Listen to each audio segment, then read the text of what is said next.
Hello and welcome. You're watching NewsX and I'm Megha Sharma. Now, the World Health Organization has estimated the COVID-19 death figures in India at 47.4 lakhs, which is 10 times in excess to the official figures that were provided by India, standing at 4.81 lakh. India has raised objection after objection to the process, methodology and the outcome of these mathematical models, but the World Health Organization has refused to acknowledge any of those. The first big objection that has been raised by India is that the World Health Organization erroneously classified India as a Tier 2 country. India has pointed out that the inconsistencies in the criteria and the assumption that is used by the World Health Organization while making this erroneous classification, when India has such an effective and a robust statutory system to collect mortality data, we do not deserve to be placed in Tier 2 countries. The World Health Organization, however, till date has not responded to India's contention on this matter. The objection number 2, the very basis of data that has been collected by the WHO by its own admission from the 17 states of India, the data has been obtained by some websites and some media reports in their mathematical model. Now, this is statistically unsound and scientifically questionable methodology of the data collection. Objection number 3, the WHO has projected different excess mortality estimate figures for India through the entire process of calculating the final figures. For example, amongst the various estimates the WHO has used, there is one which is the Global Health Estimate of 2019, which itself is an estimate and not an accurate figure. The WHO totally disregarded the actual data available within the country. The second variable that was used by the WHO was the test positivity rate. Now, this variable was never uniform across the country at any given point of time. It also fails to take into account the rate of testing and impact of different diagnostic methods, the RAT or the RT-PCR test, for example. I now come to the objection number 4 that has been raised by India. The WHO's one-size-fits-all mechanism is not applicable to a country which is as big and as diverse and has a humongous population as India. But despite all of these differences, India continued to collaborate and coordinate with WHO on the exercise. It had as many as 10 formal communications that were held between November 2021 and May 2022, besides the numerous virtual interactions with the World Health Organization as well. Now, this is, mind you, not the first time that an international organization, the stature of WHO, has bungled up estimates to portray the country in a bad light. Let's discuss this in greater detail and try to understand the crux of this entire matter and the releasing of the data and what has gone behind the WHO's segregation of India in terms of a Tier 2 city, in actually bringing about excess mortality number estimates to 10 times of what the actual figures India had estimated. I'll quickly get in the good doctor joining me on the broadcast, Dr. Ishwar Gilada. Dr. Ishwar Gilada, your first reaction to the estimates that have been issued by the WHO and the strong objection that has been raised by the country. Which is axing its own feet. There is a lot of already dent in their credibility and they are losing credibility more and more. In the entire COVID pandemic, they cited China, from where the virus came. They appointed committees after committees. Till today, the third committee is going on. None of the committee has given any report. Then 3 months, China sat on the data initially, and the virus trickled to the rest of the world. WHO did not do anything against them. WHO given them license to the two vaccines which are rubbish, so Sinovac and Sinopharm, and just with a 51% on paper efficacy, where the WHO benchmark is 50. Anybody should doubt that when 51% is getting and 50% is benchmark, and we have seen the real life data. Now, looking at this current issue, actually WHO has no credibility in any of the Western countries. In America, there is an organization called Pan American Health Organization, PAO. They don't give any regard to WHO. WHO has been respected only in Southeast Asia and Africa, and by doing this, they have even made India enemy. Coming to the real data, What they have done, if you go through the data, the worldometers is a well respected all over the world. Out of 560 million cases in globe, India had 43 million, 8% cases. And amongst that, out of 6.27 million, India had 524,000 deaths, again 8%. Case fatality rate for globe, for US and for India, all are 1.2%. Nobody in the world said that India has badly managed COVID. Whether rich or poor countries, everybody had similar problem. And for USA, WHO made -7% in death. WHO itself, USA says we have 1 million death. WHO said no, they had 0.93 million death. So this is something which is ridiculous. And moreover, they are attributing 50% of excess death to India. Whereas in real death, record death, everywhere, India is, you can put 2 times more, 3 times more, 4 times more. You cannot singularly. And they bracketed in 2 ways. One is Southeast Asia, which is a population, they said it is having 6 million deaths, out of which India has 4.7 million deaths. So 80% Southeast Asia. So many of these loopholes, so many discrepancies. If we take a look at the statistics, if we take a look at the numbers, if we take a look at the impact that COVID has had on India, in Asia, versus what had happened in the West, versus what had happened in China, well, there are these massive anomalies. Madhav Nalapat, I'd quickly like to get in your first reaction on this story and the blatant disregard of the World Health Organization when it comes to the very robust mechanism by which there is a civil registration system under the Registrar General of India that has year after year with some 3 lakh, 3.5 lakh of its registrars and sub-registrars provides this data, gives us information and estimates about the number of deaths, number of births in the country.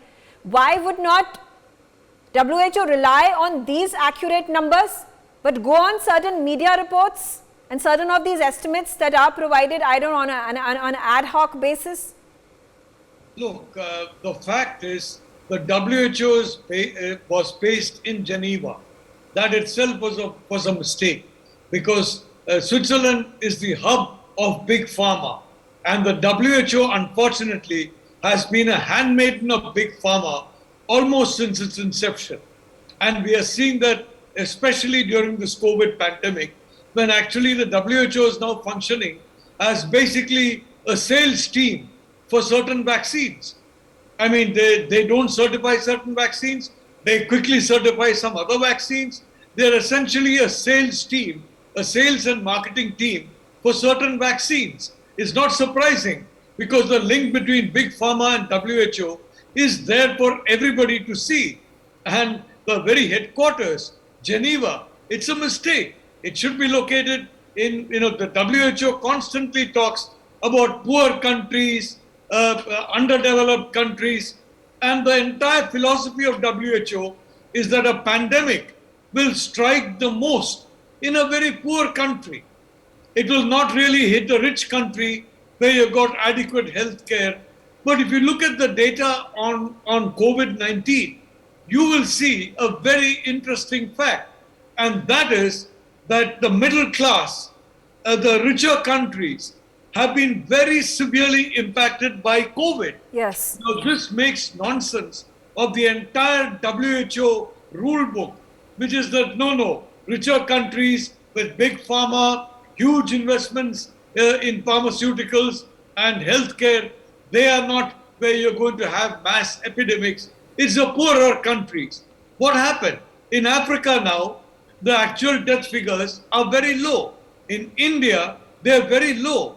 This is embarrassing the WHO, because the WHO from the very beginning has been saying any epidemic, the poor countries suffer from the epidemic and the richer countries escape from it because of, big pharma and so many other factors, when this has proved them completely wrong. So they're now cooking up data. I would like to say this very clearly. Yeah. This is cooked up data by the WHO, and it's part of, if I may say so, the manner in which this particular pandemic has been misread by WHO.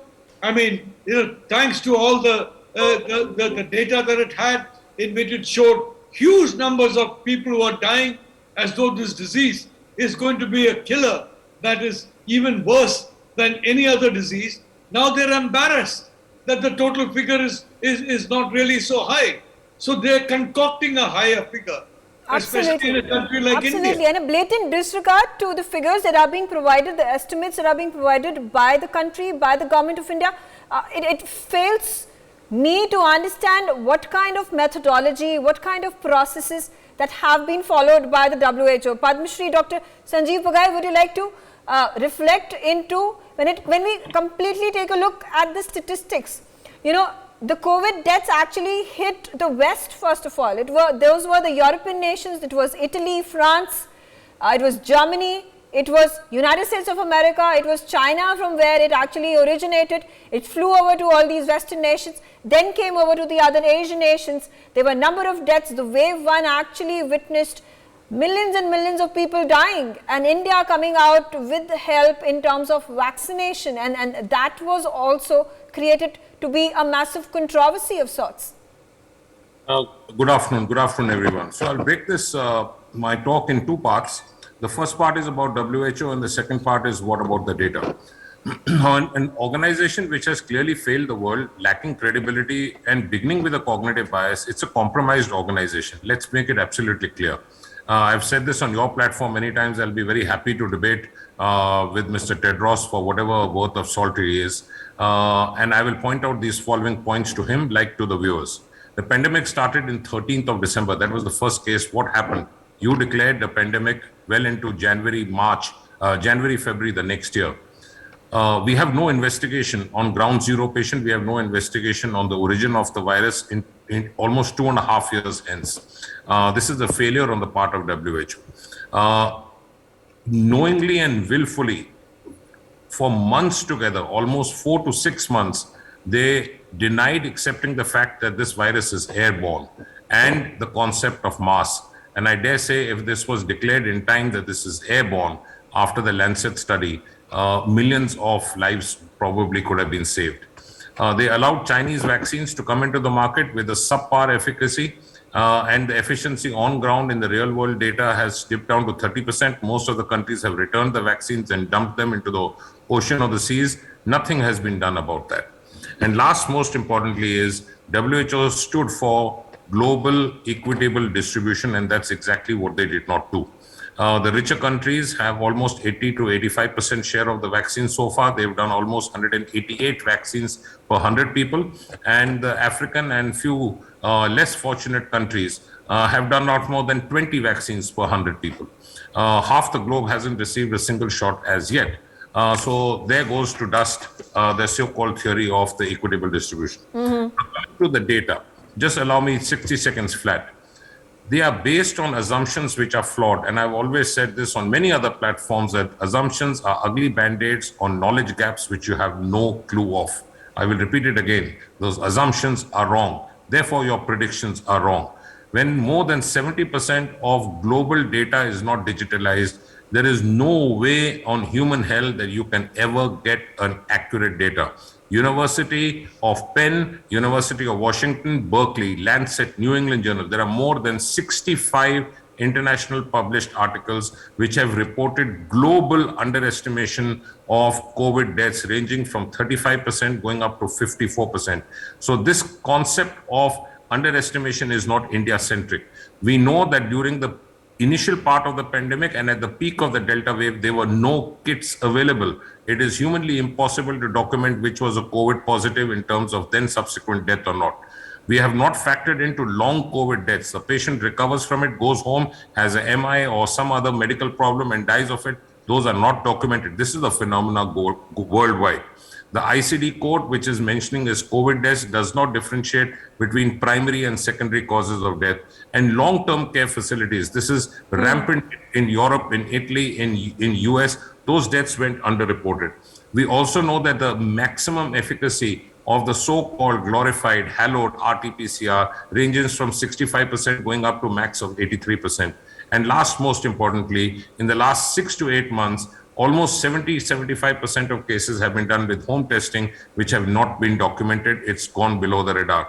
There are huge gaps. So while trying to fix one bridge, you're trying to swallow an ocean. It's not possible. This is a global phenomena. There is underreporting in every country, vis-a-vis even India. But the fact is, India has done much better, and the proof of the pudding is in the eating. We were the first country to decode the genome of the virus, which was a new virus. The syllabus was not known, the subject was unknown, and we are one amongst the only 6 countries in the world to have an indigenous home manufactured vaccine. We have one of the lowest global death rates, ranging approximately 300 to 350 per million population. Europe and US have 2,500 per million population. Okay. Yes, you're absolutely right in all those figures and statistics that you mentioned, and the credibility that at this point of time, the World Health Organization and Dr. Tedros enjoy, or the lack of it. Ambassador Suresh Goyal, is there an attempted effort by the WHO to portray the country in a particular light across the globe? Megha, let me really, having worked in the United Nations, I'm not going to get into the issues like whether WHO is trying to do something or not trying to do something. Let me really see what actually WHO is supposed to be doing really. World Health Organization was created by the United Nations in order to deal with the world health issues, particularly those which were of an endemic or pandemic nature, epidemics, choleras, smallpoxes. Now, in the early 50s and 60s, WHO did very creditable work in dealing with these issues globally by launching the vaccination campaigns, by creating awareness on how to deal with these medical issues affecting the global population, etc. In the case of COVID-19, what has WHO done? Nothing. WHO, right from the beginning, has not even tried to create an awareness of what a problem, what this pandemic is all about. I'm not again going to get into, we have discussed it ad nauseum, how WHO tried to basically hide facts under the carpet, and not even basically talking about the origins of COVID-19. I'm not going to talk about how it has been partial to China, even in the report. Yeah. It has not clearly at all the figures as WHO the estimates are for the number of deaths in China. It has simply given Chinese figures. I think Chinese figures are more sacrosanct than the figures given by India. While we all know in China the statistics is actually, there is hardly any statistics which can be called correct or which can be actually trusted.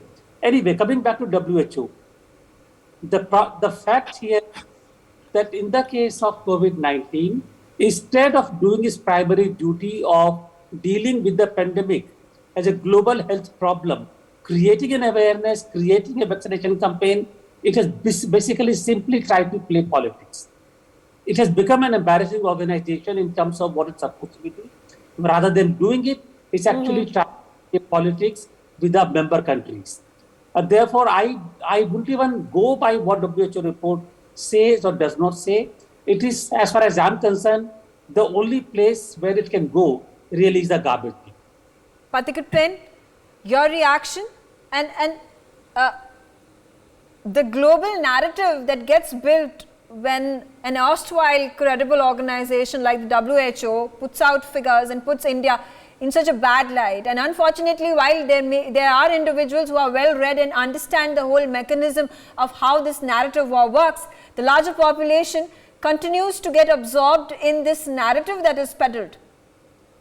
Yeah, that is where I think the real problem is, and we have to constantly counter the narrative. Look, I think in today's perspective, we should give that much importance to WHO as we give to United Nations during a major conflict. I mean, when you have a conflict between Russia and Ukraine, nobody gives two hoots what the United Nations Secretary General says, because United Nations is a worthless organization today, and its ability to, diffuse conflict is next to zero. So basically, I may sound harsh, but today World Health Organization basically pimps for the highest bidder. There is no credibility left. The problem is that here is a country like India, which has been able to administer 1.85 billion vaccines without any kind of help from the West or WHO. Even before WHO, gave accreditation to vaccines like Covaxin, we have been administering it to a considerable part of the Indian population.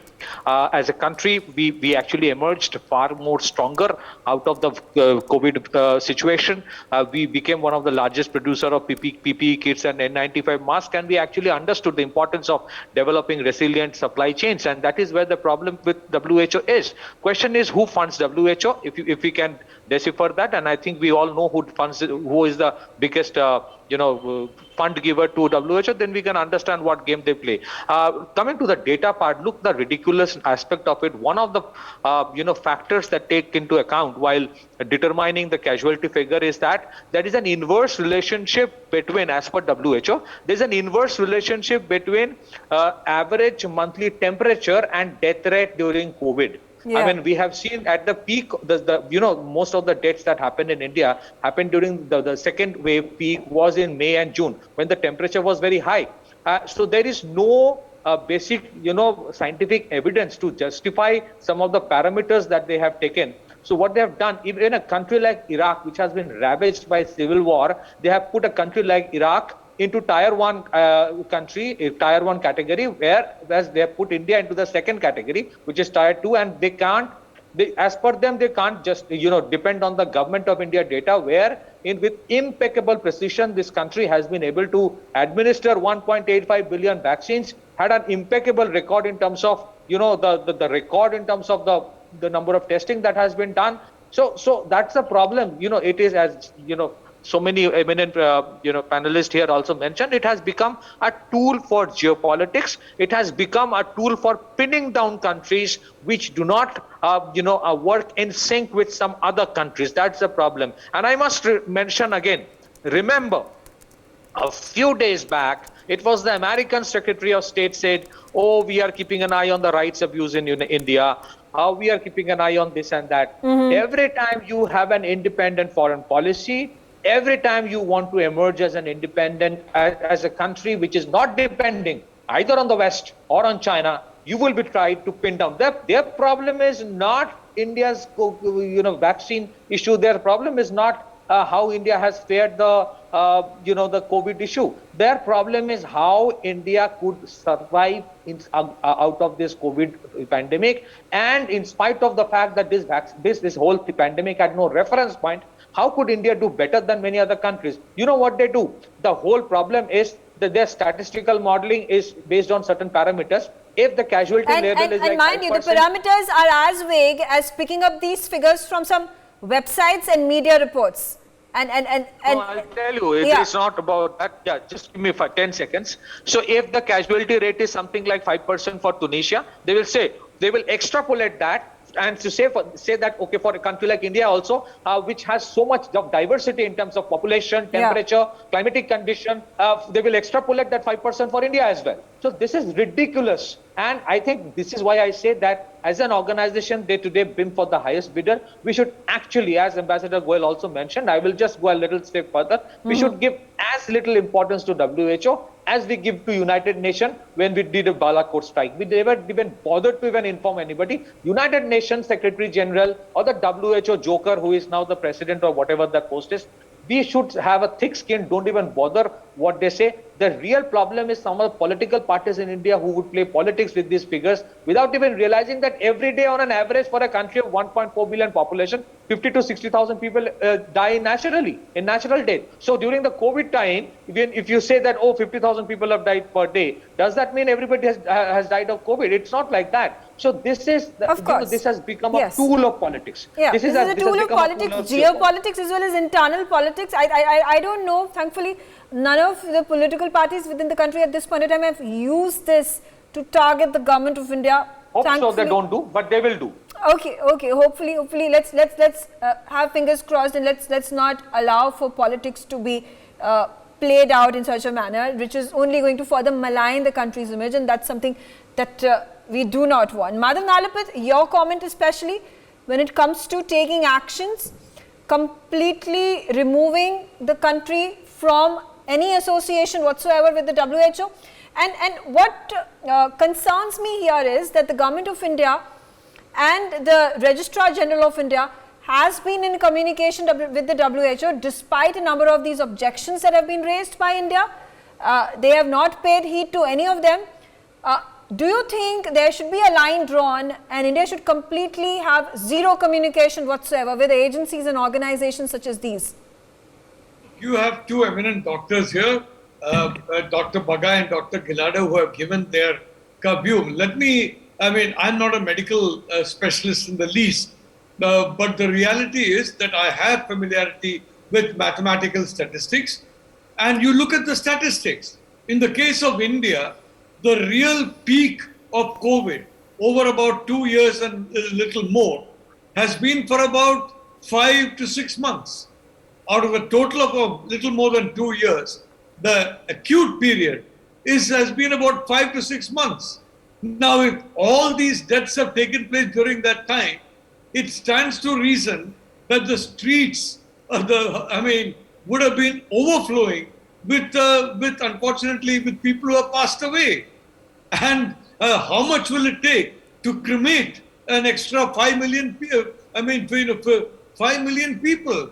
How many COVID cases do you need to cause enough deaths to have a death rate similar to what the WHO is saying? It's an absolute statistical absurdity.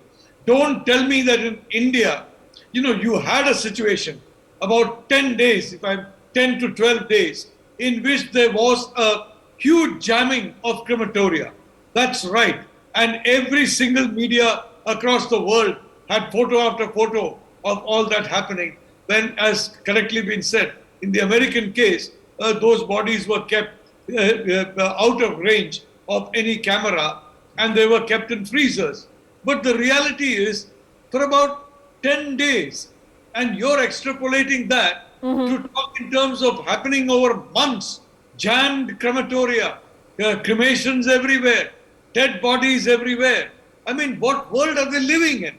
They've compared, for example, the whole of India to 2 states which had a bad problem, and they've compared it to a bad time in these 2 states, Kerala and Maharashtra. And, which again, it just doesn't make sense. Because as I said, I repeat, we have had about 5 to 6 months maximum of peak COVID in the country. And very importantly, the WHO's message all along, since its inception, has been poor countries are the ones that epidemics are striking. And they need the rich countries to do all kinds of things. But rich countries are relatively secure. And what has happened? Poor countries, India, Africa, countries like that, you are seeing much lower death rates. It is challenging the WHO philosophy that big pharma is the savior of the world. And the philosophy that is bred in Switzerland and Geneva. And they're challenging the philosophy that poor countries are the worst sufferers from epidemics. Africa has slapped them in the face. India has slapped them in the face. So the only way they can respond is without any accurate data. You're right. You're right, Madhav Nalapat. You're absolutely right on that. And the big pharma it's a big money minting business, portraying India in a bad light, which is the vaccine hub of the world, is obviously going to be paramount for these big companies, these billion-dollar companies, which are habited in United States of America, in Europe, and therefore the play that is being utilized by way of putting out information through WHO and putting India, maligning India and using dubious data, completely sidetracking India's very, very robust mechanism of finding birth rate, death rate, registration of it and estimates of it, completely exposes the World Health Organization. For more such videos, subscribe to the NewsX YouTube channel, hit the bell icon.